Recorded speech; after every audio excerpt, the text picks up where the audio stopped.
ইকোনমির দিকে তাকালে আপনারা দেখছেন কিছুদিন আগেই যে বাংলাদেশের অল্প কয়েকজনের হাতে সব সম্পত্তি করায়ত্ত হচ্ছে এবং ব্যাংকগুলো দিন দিন দেউলিয়া হয়ে যাচ্ছে। ব্যাংক প্রতিষ্ঠায় করা হচ্ছে দেউলিয়া হওয়ার জন্য, তাই না? এরপরে হচ্ছে যে হাজার হাজার কোটি টাকা লুটপাট হচ্ছে, দুর্নীতি হচ্ছে, এগুলোকে খুব বড় ঘটনা মনে করা হচ্ছে না। তাহলে আমাদের দেশের ইকোনমিক অবস্থা কিরকম দুর্বল। জাস্টিসের যদি জায়গায় দেখেন আপনি, বিচার ব্যবস্থার দিকে যদি তাকান আপনি, যে এখানে মৌলিক মানবাধিকার নাই। মানে প্রতিনিয়ত পত্রিকার পাতায় এখন আর মানুষ দেখতে স্বাচ্ছন্দ্য বোধ করে না যে কত জায়গায় অবিচার হচ্ছে। এটা দেখতে ভালো লাগে না আর কি, মানে এটা হয়েই থাকে, এটা কোনো সমস্যা তেমন বড় সমস্যা নয় এরকম মনে করছে মানুষ। আর সবচেয়ে বড় ক্রাইসিস যেটা আমাদের শিক্ষা ব্যবস্থা, দেখবেন যে এখানে শিক্ষার নাম করে মানুষকে নৈতিক বানানোর বিপরীতে অনৈতিক বানানোর জন্য যত যত কাজ আছে সেগুলো করা হচ্ছে। সম্মানিত ভাইরা, আমি আপনাদের যে বিষয়টি ইন্ডিকেট করতে চাচ্ছি এখানে, যে এই যে সমাজের অসুবিধাগুলো, এই যে সমাজের অসঙ্গতিগুলো, এই অসঙ্গতিগুলো দূর করার জন্য অবশ্যই একদল নেতৃত্ব দরকার। এই ট্যাকটিক ভার্চুয়াল রিয়েলিটির যে জগৎটা বর্তমানে এগিয়ে যাচ্ছে মানুষকে সহজ জীবন যাপনের জন্য অভ্যস্ত করতে, সেই জায়গায় আমাদের এই বাংলাদেশকেও আমরা নিয়ে যেতে চাই ইনশাআল্লাহ। ইসলামী ছাত্র শিবির এই শিক্ষা ব্যবস্থায় যে দৈন্যদশা, অর্থনৈতিক যে দুরবস্থা, এই যে অসহায় মানুষদের আর্তনাদগুলো, সেগুলো শোনার জন্য আপনাদেরকে নেতৃত্বের আসনে বসাতে চাই। এই বাংলাদেশে সকল অসৎ নেতৃত্ব পরিবর্তন করা ছাড়া আপনি কোনোভাবেই স্বপ্ন দেখতে পারেন না যে বাংলাদেশ একটি সফল এবং সমৃদ্ধ দেশে পরিণত হবে। ইসলামী ছাত্র শিবির তাই আপনাকে আহ্বান রাখছে এবং আপনার কাছে সেই সক্ষমতা এখন রয়েছে। আসসালামু আলাইকুম ওয়া রাহমাতুল্লাহ। দর্শক, বাংলাদেশ ইসলামী ছাত্র শিবিরের সাবেক কেন্দ্রীয় সভাপতি জনাব রাশিদুল ইসলাম ভাইয়ের একটি বক্তব্য সোশ্যাল মিডিয়াতে ভাইরাল হয়েছে। তিনি একটি শিবিরের প্রোগ্রামে এই বক্তব্যটি দিয়েছিলেন। বর্তমান আধুনিক বিজ্ঞান ও সমসাময়িক বিষয় নিয়ে তিনি এই বক্তব্যটি দিয়েছেন। আসলে বাংলাদেশে অনেক ছাত্র সংগঠন আছে, অনেক দল আছে যারা ইসলামী ছাত্র শিবিরকে নানানভাবে ট্যাগ দেয় এবং গালিগালাজ করে। আসলে ইসলামী ছাত্র শিবির সম্পর্কে বাজে মন্তব্য করা এবং গালিগালাজ করা সহজ, কিন্তু ইসলামী ছাত্র শিবিরের মতন জ্ঞান অর্জন করা অত সহজ নয়। আসলে ইসলামী ছাত্র শিবির আসলে কতটা তারা পড়াশোনা করে জ্ঞান অর্জন করে, আজকের এই ভিডিওটি, আজকের এই আলোচনাটি শুনলে আপনারা বুঝতে পারবেন। আর আরেকটি বিষয়, যে জনাব রাশিদুল ইসলাম ভাই আসলে তিনি কওমি অঙ্গন থেকে উঠে এসেছেন, কওমি মাদ্রাসাতে পড়ালেখা করেছেন, সেখানে তিনি দাওরা পাস করেছেন। তো অনেকে বলে যে কওমি মাদ্রাসাতে যারা পড়াশোনা করে তারা ছাত্র শিবির করে না। যারা এই কথাগুলো বলেন তাদের এই কথাটি আসলে মিথ্যা। কওমি অঙ্গন থেকে পড়াশোনা করে ছাত্র শিবির করে আবার কেন্দ্রীয় সভাপতি হয়েছে, এটার ইতিহাস রাশিদুল ইসলাম ভাইয়ের দিকে তাকালে আপনারা বুঝতে পারবেন। তা আসুন বিস্তারিত আলোচনা ওনার মুখ থেকে আমরা শুনবো। আসসালামু আলাইকুম ওয়া রাহমাতুল্লাহি ওয়া বারাকাতুহু। আসলে মানুষের স্যাটিসফ্যাকশন লেভেলটা খুবই উঠানামা করে, কখনো সে ভালো থাকে, কখনো সে মনে করে আরো ভালো থাকা দরকার, তার আরো ভালো কিছু পাওয়া দরকার, তার আরো বড় কিছু হওয়া দরকার। আসলে এটার মধ্যেই জীবন চলবে এবং এভাবেই এখানে আজকে কিছুক্ষণ আগে উল্লেখ করা হয়েছে যে আমাদের একটা চূড়ান্ত গোল আছে, চূড়ান্ত ভালো লাগার জায়গা আছে, যেটাকে আল্লাহর ভাষায় বললে যালিকাল ফাউজুল আযীম, চূড়ান্ত সফলতা। আমরা সেই সফলতা যে পর্যন্ত না পাচ্ছি সে পর্যন্ত ভালো নাই, নাকি কি বলেন আপনারা? ওইটা পাওয়ার জন্য আমরা প্রচেষ্টা চালাচ্ছি, আল্লাহর কাছে দোয়া করছি আল্লাহ রাব্বুল আলামিন আমাদের সেই চূড়ান্ত সফলতা দান করুন, আল্লাহুম্মা আমিন। ফুলকে বলা হয় শুভ্রতা এবং ভালোবাসার প্রতীক, নাকি? তো সেই শুভ্রতা এবং ভালোবাসা ইসলামী ছাত্র শিবির আপনাদের কাছে পৌঁছে দিয়েছে। আশা করি যে ইসলামী ছাত্র শিবিরের এখানে বেশ কিছু লক্ষ্য তুলে ধরা হয়েছে, যে তারা শুধুমাত্র এই শুভ্রতা, ভালোবাসা, আকাঙ্ক্ষাটা শুধুমাত্র আপনাদের মধ্যে সীমাবদ্ধ রাখতে চায় না, বরঞ্চ দেশব্যাপী আপনার যে এলাকা আছে সেখানে বা গোটা বিশ্বব্যাপী ছড়িয়ে দিতে চাচ্ছে। তা আমি আশা করছি যে যেহেতু আপনারা বড় কিছু হতে চান, বড় লক্ষ্য সামনে রাখেন, অবশ্যই সেই লক্ষ্য বাস্তবায়নে এই শুভ্রতা, এই ভালোবাসা বিলানোর কাজে আপনারা ভূমিকা রাখবেন ইনশাআল্লাহ। সম্মানিত প্রীতি শিক্ষার্থী বন্ধুরা, আসলে বিশ্বটা অনেক দূর এগিয়ে গেছে, এত দূর এগিয়ে গেছে এবং এত বেশি কম সময়ের মধ্যে এগিয়ে যাচ্ছে যেটা আমাদের কল্পনার বাইরে। আমরা জানি যে বর্তমানে এমন একটি বক্তব্য বিশ্বব্যাপী প্রচলিত আছে, ইন্টারনেট ফর এভরিহোয়ার, মানে পৃথিবীর সকল জায়গায় ইন্টারনেট পৌঁছে দেওয়ার জন্য উদ্যোগ নেওয়া হচ্ছে। বলা হচ্ছে যে এই ইন্টারনেটটা হবে হলো সর্বোচ্চ গতি সম্পন্ন। যেমন আমরা এখন সর্বোচ্চ গতি সম্পন্ন ইন্টারনেট কি জানি? 5G, নাকি? এই 5Gর চেয়েও বেশি গতি সম্পন্ন ইন্টারনেট যদি ওয়াইফাই ইন্টারনেট সারা বিশ্বব্যাপী ওপেন হয়ে যায়, বিষয়টা কিরকম হবে? আসলে অনেক সহজ হয়ে যাবে জীবনটা, যেখানে আমরা যাব সেখানে ইন্টারনেট পাবো এবং বিনামূল্যে, ফ্রি। এটা আমাদের জন্য অনেক বেশি প্রয়োজনের কারণ ছিল, সেটা সহজ হয়ে যাবে। তো সেই কাজটি এখন পৃথিবীতে হওয়ার পথে, অর্থাৎ পরীক্ষা হয়ে গেছে, সেগুলো বাস্তবায়ন হবে। তাহলে আমরা বুঝতে পারছি যে তথ্যের আদান প্রদান কত সহজে মানুষ করতে পারবে। আপনারা জানেন যে পৃথিবী এখন রোবোটিক্স নিয়ে কাজ করছে, বিজ্ঞানীরা রোবোটিক্স নিয়ে কাজ করছে। রোবোটিক্স নিয়ে কি কি কাজ করছে? যেমন স্বাস্থ্য সেবায় রোবোটিক্স, বড় বড় বিল্ডিং কলকারখানায় রোবোটিক্স, নাকি এরকম বিভিন্ন সেক্টরে রোবোটিক্স দিয়ে তারা কাজ করছে। আমরা নতুন আরেকটি শব্দ বা একটা টার্ম শুনছি, সেটা হলো আর্টিফিশিয়াল ইন্টেলিজেন্স, তাই নয়? আর্টিফিশিয়াল ইন্টেলিজেন্স দিয়ে কয়েকদিন আগে খুব বেশি ভাইরাল একটা ভিডিও ছিল, সেটা কি? রাইট, আমিও যেটা চিন্তা করেছি আপনারাও সেটাই চিন্তা করছেন। মানে অনেকেই এটা দিয়ে অনেক কিছু করছে, বাট করা যায়।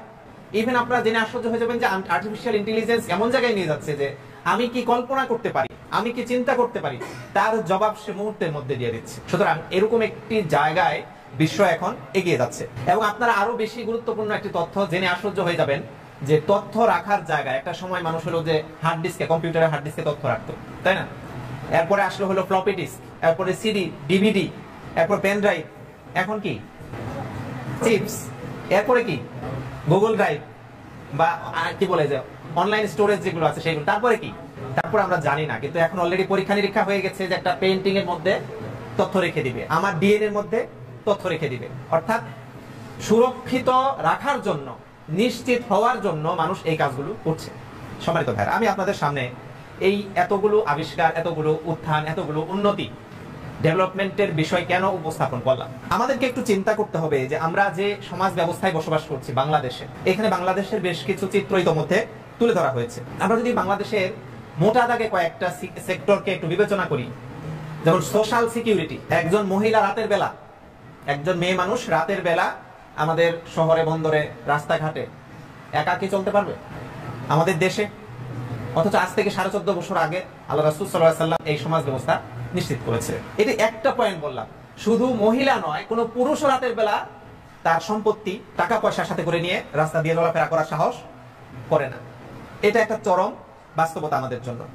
আমাদের কালচারের কথা এখানে বলা হয়েছে, এমন একটি বিজাতীয় কালচার আমাদের উপর চাপিয়ে দেওয়া হচ্ছে যে এখানে আমাদের যে মুসলিম জাতিসত্তা, সেটার বিকাশের কোনো সুযোগই নাই। আপনি সুবহানাল্লাহ বলবেন, আলহামদুলিল্লাহ বলবেন, এটার বিরুদ্ধে অবস্থান নেওয়ার জন্য বহু মানুষ আছে। কিন্তু আপনি একটা ডিজে পার্টি করবেন, এখানে কোনো অসুবিধা নাই। সবাই মনে করবে কি যে মুক্ত চিন্তা করছে, সে মুক্ত চিন্তার বাস্তবায়ন করছে, নাকি এরকম বিষয় বা এরকম আপনারা জানেন। ইকোনমির দিকে তাকালে আপনারা দেখছেন কিছুদিন আগেই যে বাংলাদেশের অল্প কয়েকজনের হাতে সব সম্পত্তি করায়ত্ত হচ্ছে এবং ব্যাংকগুলো দিন দিন দেউলিয়া হয়ে যাচ্ছে। ব্যাংক প্রতিষ্ঠাই করা হচ্ছে দেউলিয়া হওয়ার জন্য, তাই না? এরপরে হচ্ছে যে হাজার হাজার কোটি টাকা লুটপাট হচ্ছে, দুর্নীতি হচ্ছে, এগুলোকে খুব বড় ঘটনা মনে করা হচ্ছে না। তাহলে আমাদের দেশের ইকোনমিক অবস্থা কিরকম দুর্বল। জাস্টিসের যদি জায়গায় দেখেন আপনি, বিচার ব্যবস্থার দিকে যদি তাকান আপনি, যে এখানে মৌলিক মানবাধিকার নাই। মানে প্রতিনিয়ত পত্রিকার পাতায় এখন আর মানুষ দেখতে স্বাচ্ছন্দ্য বোধ করে না যে কত জায়গায় অবিচার হচ্ছে। এটা দেখতে ভালো লাগে না আর কি, মানে এটা হয়েই থাকে, এটা কোনো সমস্যা, তেমন বড় সমস্যা নয় এরকম মনে করছে মানুষ। আর সবচেয়ে বড় ক্রাইসিস যেটা আমাদের শিক্ষা ব্যবস্থা, দেখবেন যে এখানে শিক্ষার নাম করে মানুষকে নৈতিক বানানোর বিপরীতে অনৈতিক বানানোর জন্য যত যত কাজ আছে সেগুলো করা হচ্ছে। সম্মানিত ভাইরা, আমি আপনাদের যে বিষয়টি ইন্ডিকেট করতে চাচ্ছি এখানে, যে এই যে সমাজের অসুবিধাগুলো, এই যে সমাজের অসঙ্গতিগুলো, এই অসঙ্গতিগুলো দূর করার জন্য অবশ্যই একদল নেতৃত্ব দরকার, একদল নেতৃত্ব দরকার। যেমন আমি যদি উদাহরণ হিসেবে বলি আপনাকে, আপনি ঢাকা থেকে চট্টগ্রাম, এখানে রাস্তা দেখা যাচ্ছে, ঢাকা থেকে একটা গাড়ি চট্টগ্রামে যাবে, একটি ড্রাইভার যদি দৃষ্টি শক্তি সম্পন্ন না হন, ড্রাইভার যদি কানে কম শুনতে পান, ড্রাইভার যদি মাতাল হন, কি ঘটবে গাড়িটার? মানে এটা বলার অপেক্ষা রাখে না কি ঘটবে। কমপক্ষে কয়েকটি বিষয় হতে পারে।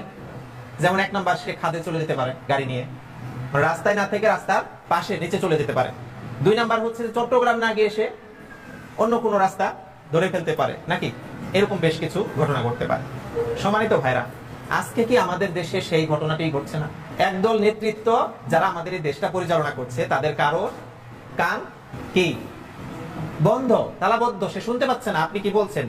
আল্লাহ বলছেন, ওমা লাকুম লা তুকাতিলুনা ফি সাবিলিল্লাহি ওয়াল মুস্তাদআফিনা মিনার রিজালি ওয়ান নিসাই ওয়াল উবিলদান আল্লাযীনা ইয়াকুলুনা রাব্বানা আখরিজনা মিন হাযিহিল ক্বরিয়াতিজ যালিমি আহলুহা ওয়াজআল লানা মিন লাদুনকা ওয়ালিয়্যা ওয়াজআল লানা মিন লাদুনকা নাসীরা। এরকম অসহায় নরনারী আহাজারি করছে, আর্তনাদ করছে, ডাকছে যে আমাদেরকে বাঁচান, খেতে পাচ্ছে না, চলতে পারছে না, সিকিউরিটিহীন ভাবে তারা সব সময় সমস্যার মধ্যে রয়েছে। অথচ নেতৃত্বের কানে যে তালা দেওয়া, সে শুনবে কি করে? নেতৃত্বকে এই দেশের সকল নাগরিক নিয়ে যেতে বলা হয়েছে একটা ভালো জায়গায়, পজিটিভ জায়গায়, সে যাবে কি করে? তার চোখ তো পর্দা ফেলা চোখের সামনে, সে দেখতে পাচ্ছে। সম্মানিত ভাইরা, তার বোধ শক্তি নাই, সে মাতাল হয়ে গেছে। এরকম এক অসহায় নেতৃত্বের হাতে আমরা টোটাল জাতিকে ছেড়ে দিয়েছি। অন্যায় নেতৃত্বের হাতে, অসৎ নেতৃত্বের হাতে আমরা টোটাল জাতিকে আজকে দেখতে পাচ্ছি। ইসলামী ছাত্র শিবির মনে করে যদি একদল কাঙ্ক্ষিত নেতৃত্বের হাতে এই দেশ থাকতো, তাহলে ওই যে আর্টিফিশিয়াল ইন্টেলিজেন্সের কথা বললাম আমরা, সেটা আজকে কারা করছে? দেখা যাচ্ছে যে বিভিন্ন দেশ, নাম নাই বললাম, কারা করছে? কে নাই সেখানে? বাংলাদেশ, আমাদের প্রিয় বাংলাদেশ সেখানে নাই।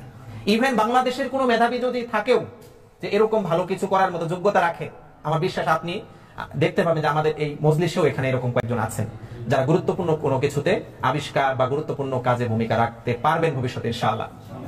কিন্তু দেখবেন যে তারা আবার এখানে থাকতে পারছে না, তারা চলে যাচ্ছে জাপান, তারা চলে যাচ্ছে আমেরিকায়, ইউরোপের বিভিন্ন দেশে চলে যাচ্ছে। এর কারণ কি? এর কারণ হচ্ছে আমাদের এখানে নেতৃত্বের মূল্যায়নও নাই। ইসলামী ছাত্র শিবির আজকে আপনাদের এই একটি ছোট্ট উপহার বক্স দিয়ে এবং এরকম একটি ছোট্ট ক্রেস্ট দিয়ে পুরো মূল্যায়ন করেছে, বিষয়টি এরকম নয়। ইসলামী ছাত্র শিবির বরঞ্চ আপনাকে এখানে জানাতে চাচ্ছে যে আসুন আমরা একটা প্ল্যাটফর্মে এসে এই ট্যাকটিক ভার্চুয়াল রিয়েলিটির যে জগৎটা বর্তমানে এগিয়ে যাচ্ছে মানুষকে সহজ জীবন যাপনের জন্য অভ্যস্ত করতে, সেই জায়গায় আমাদের এই বাংলাদেশকেও আমরা নিয়ে যেতে চাই ইনশাআল্লাহ। ইসলামী ছাত্র শিবির এই শিক্ষা ব্যবস্থায় যে দৈন্যদশা, অর্থনৈতিক যে দুরবস্থা, এই যে অসহায় মানুষদের আর্তনাদগুলো, সেগুলো শোনার জন্য আপনাদেরকে নেতৃত্বের আসনে বসাতে চাই। এই বাংলাদেশে সকল অসৎ নেতৃত্ব পরিবর্তন করা ছাড়া আপনি কোনোভাবেই স্বপ্ন দেখতে পারেন না যে বাংলাদেশে সফল এবং সমৃদ্ধ দেশে পরিণত হবে। ইসলামী ছাত্র শিবির তাই আপনাকে আহ্বান রাখছে এবং আপনার কাছে সেই সক্ষমতা এখন রয়েছে। আপনি যদি ক্লাস না পেতেন, আপনি যদি ভালো রেজাল্ট এসএসসিতে দাখিলে না করতেন, তাহলে আপনি ইন্টারমিডিয়েট কেন, বড় জোর আজকে এখান থেকে পড়ালেখা কি করতেন? শেষ করে দিতেন। কিন্তু যারা পড়ালেখা শেষ করে দিবে তারা সেই স্বপ্ন বাস্তবায়নের পথে একটু হাঁটতেও পারবে না। বাট আপনি চাইলে হাঁটতে নয়, শুধুমাত্র এই পথে দৌড়াতেও পারবেন। সেই সক্ষমতা, সেই যোগ্যতা মহান আল্লাহ রাব্বুল আলামিন আপনাকে দিয়েছেন। একথা আপনাকে মাথায় রাখতে হবে। আল্লাহর বক্তব্য, কুনতুম খায়রা উম্মাহ, তোমরাই শ্রেষ্ঠ জাতি। এই শ্রেষ্ঠ জাতিটা কারা?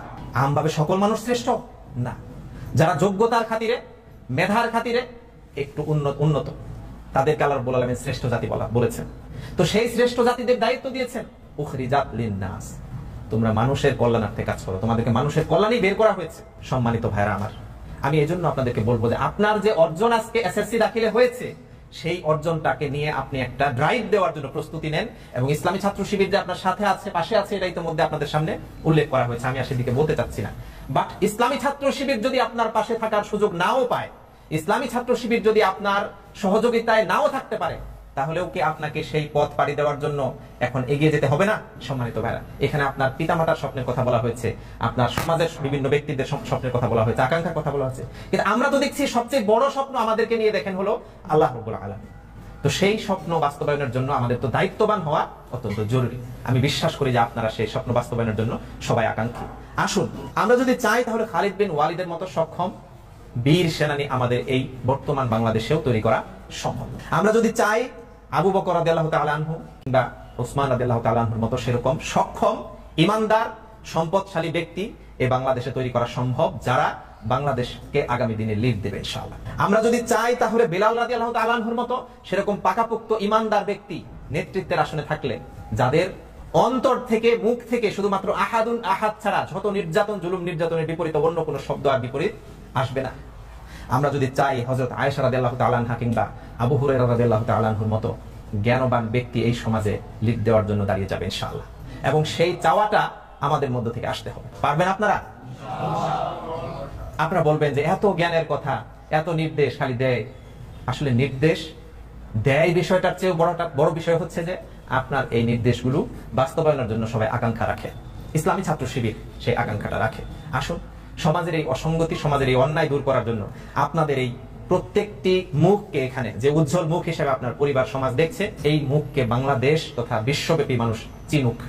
ইসলামী ছাত্র শিবির আপনাদের কাছ থেকে সেই প্রত্যাশা রাখে এবং এই জন্য আপনারা আজ থেকে এগিয়ে যাবেন এই প্রত্যাশাও রাখে। আপনারা পড়াশোনা করবেন এই প্রত্যাশাও রাখে। তার চেয়েও বড় প্রত্যাশা রাখে যে আপনাদের সময়গুলোকে আপনারা মিনিংফুল করে স্পেন্ড করবেন। আল্লাহ রাব্বুল আলামিনের কাছে সেই দোয়া করছি, যে অর্জন আজকে আল্লাহ রাব্বুল আলামিন আপনাদের দান করেছেন, এই অর্জনকে আরো বেশি বেগবান করার জন্য, ফ্রুটফুল করার জন্য, পরিপূর্ণ করার জন্য, আমাদের পথ, আমাদের মঞ্জিলে পৌঁছার জন্য আল্লাহ রাব্বুল আলামিন তৌফিক দান করুন। এই আশাবাদ ব্যক্ত করে আমি আমার কথা শেষ করছি। ওয়া মা তাওফিক ইল্লা বিল্লাহ। আসসালামু আলাইকুম ওয়া রাহমাতুল্লাহি ওয়া বারাকাতুহু।